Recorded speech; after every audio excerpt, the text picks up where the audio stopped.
Sunay, ona sar oynamakta. Hı. Ha sen seysen az ona sar oynama. Oynayın görüm. Ne geçence oynuyorsunuz? Elinde şimdi tulla ayağın. Tulla oynuyorsun sen. He cedin. Cedin. He sağ olun. Sağ olun. Cedin. Cedin kızlar.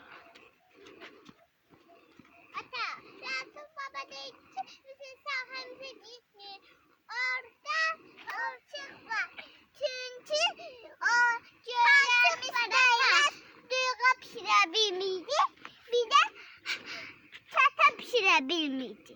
He düz değildin. Ata. Hı. Yasin baba dedi ki orada çok uzacık bir yer. Hı. Orada çiçekler açır onu koparmayın dedi. He.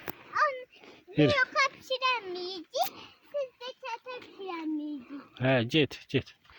Da cedin. Sağ ol elin. Sağ ol elin. Sağ ol elin. Sağ ol elin. Bakın. Al şuna.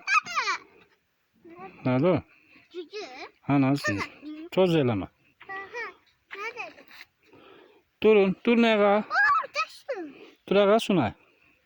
Sağ ol elin cedin. Ayağın. Ayağın. Sağ ol elin cedin. Cedin. Hadi cet Sunay. Cet. Di cedin. Cet da Sunay.